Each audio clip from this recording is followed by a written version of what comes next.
one hell of a party! Huh.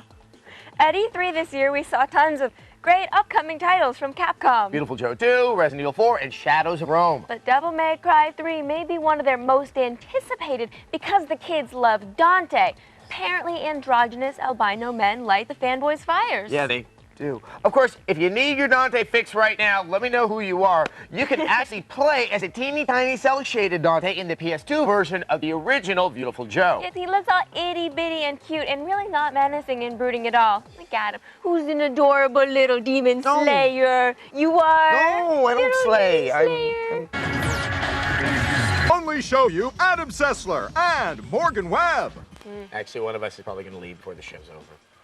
Welcome back to Xplay, the show that brings you brutally honest game reviews. And we have to be brutally honest right now, we're not a huge fan of the soccer games. Chalk it up to the fact that in the U.S., soccer is slightly less popular than shuffleboard. I love shuffleboard. And you can see why we have a bit of a hard time getting excited about it. We're talking about men's soccer, of course, because women's soccer in the U.S. is actually compelling. And sometimes when they score goals, you know, they strip to their sports bras.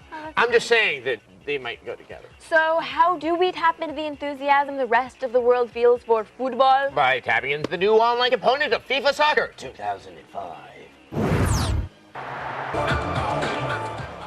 It's hard to palm a soccer ball. Now that FIFA 2005 has online play, you can pretty much play anyone in the world. Which means you can play people who actually care, even if you don't. Hey, Mom. Coming up, cuddly co-host Adam Sessler and Morgan Webb. See, it's like the General Lee without the racist imagery. Welcome back to Xplay, the show that brings you the best in Southern gaming. Yes, in the proud tradition of games like Starsky and Hutch, aptly named developers Rat Bag have produced the Dukes of Hazzard game. Oh goody, uncomfortable Confederate imagery and questionable short shorts all in one game. And all because the public was absolutely clamoring for another Dukes of Hazzard game. Actually, they weren't. Well, either way, here's our review of Dukes of Hazzard Return of the General Lee. 5.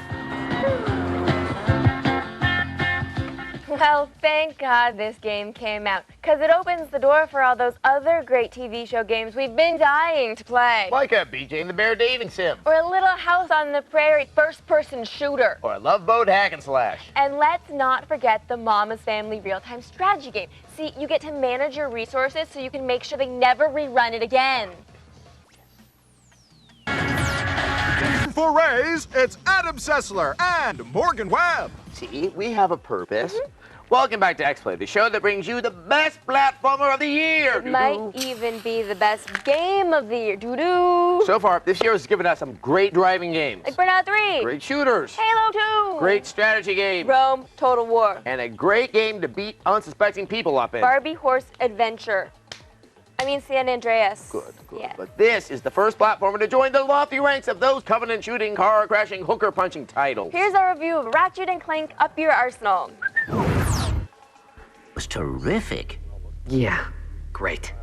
Change the channel. But the man said to stay tuned.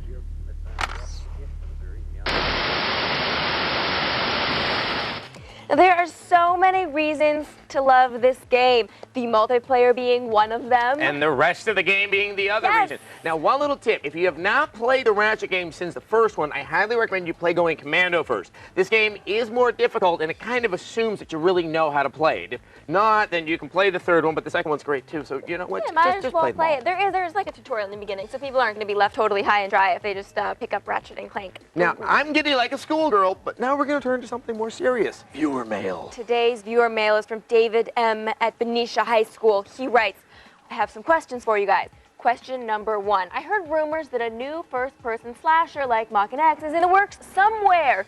Is that true? Question number 2. Has Shigeru Miyamoto ever made a bad game? Oh, so wonderful questions, David. Question number 1. Now, we haven't heard about any first-person slashers in development at the moment, but there's Breakdown. It had first-person fighting elements. And if you're looking for a game where you can open up a can of whoop-ass with sword, there's Halo 2. Now, Yes. for those of you out there who don't know what Mach and X was, it was a Dreamcast game that was a first-person slasher. You had a sword. And you know what? They almost made it into a third-person game in Japan, but I don't think it ever came out. Oh. All right, moving on to the Yeah. next question about Shigeru Miyamoto. This Yes. the guy behind Zelda and Mario. Has he ever made a bad game? He's kind of like the Spielberg games, but even better than Spielberg.